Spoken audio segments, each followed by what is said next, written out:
প্রথম আলোর একটি খবর, প্রতিদিনই তারা আওয়ামী লীগের এক এক গডফাদারকে উন্মোচিত করছে।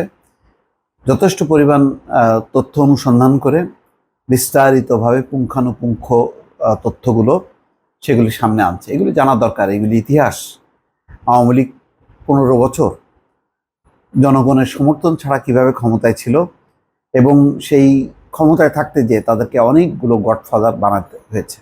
কেন্দ্রে যেমন, তেমনি একদম তৃণমূল পর্যায় পর্যন্ত। তৃণমূলে তো আর সেখানে ওই পুলিশ প্রশাসন ওইভাবে শক্ত না, তো সেখানে এক একজন ব্যক্তিকে ঘিরেই এক একটা বাহিনী তারা তৈরি করেছে। আর পুলিশ তো ছিলই সাপোর্টিং ফোর্স। তো সেই কাহিনীগুলো পড়তে যেয়ে আসলে গা শিউরে ওঠে যে কি পরিমাণ মাফিয়া শেখ হাসিনা গত 15 বছরে তৈরি করেছে। অকল্পনীয়। যাদের বিরুদ্ধে কোনো ব্যবস্থা নেওয়া তো দূরের কথা, তাদেরকে আশকারা দেয়া হয়েছে। তো এই ভদ্রলোক ফাহামি গোলন্দাজ বাড়িতে টর্চার সেল বানিয়েছিলেন সাবেক সংসদ সদস্য ফাহামি গোলন্দাজ। বালু ব্যবসার নিয়ন্ত্রণ ছিল তার হাতে। তো এখানে যে রিপোর্টের মধ্যে এক জায়গায় দেখছি যে বড় বড় কুকুরের খাঁচা ছিল, কুকুর রাখার খাঁচা। তো আর বাড়ি ছিল একদম উঁচু প্রাচীর দেয়া, বাইরে থেকে যাতে কেউ ভিতরে কি হচ্ছে কেউ দেখতে না পারে। তো এখানে ধারণা করা হচ্ছে যে মানুষদেরকে, যারা কথা শুনতো না, যাদেরকে দমন করার দরকার, তাদেরকে নিয়ে আসতো এবং ওই কুকুরের খাঁচার মধ্যে ওই লোকগুলিকে ঢুকাই দেওয়া হতো যাতে কুকুর তাদেরকে কামড়ায় বা ছিন্ন ভিন্ন করে।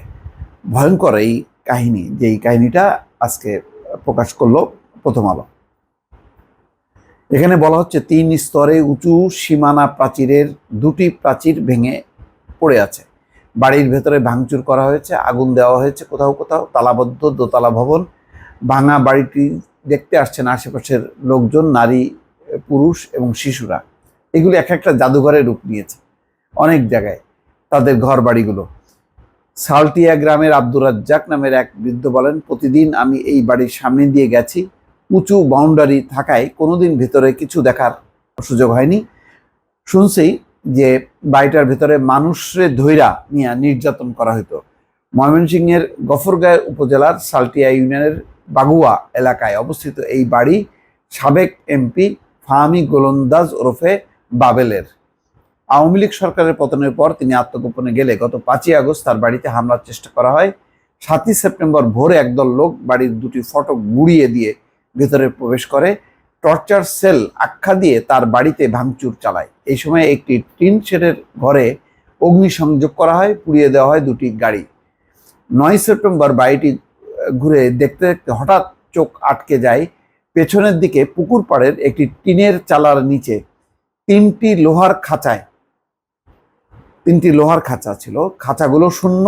খাঁচায় কি রাখা হতো এমন আলোচনা উঠতেই বাড়ি দেখতে আসা ব্যক্তিদের একজন নাম প্রকাশ না করা শর্তে বলেন, শুনছি একটি খাঁচায় কুকুর রাখা হতো। কেউ এমপি সাহেবের সাথে বেয়াদবি করলে তাকে কুকুরের খাঁচায় ছেড়ে দিয়ে শাস্তি দেওয়া হতো। চিন্তা করেন অবস্থা, কুকুরের খাঁচার মধ্যে ঢুকাই দেওয়া হতো।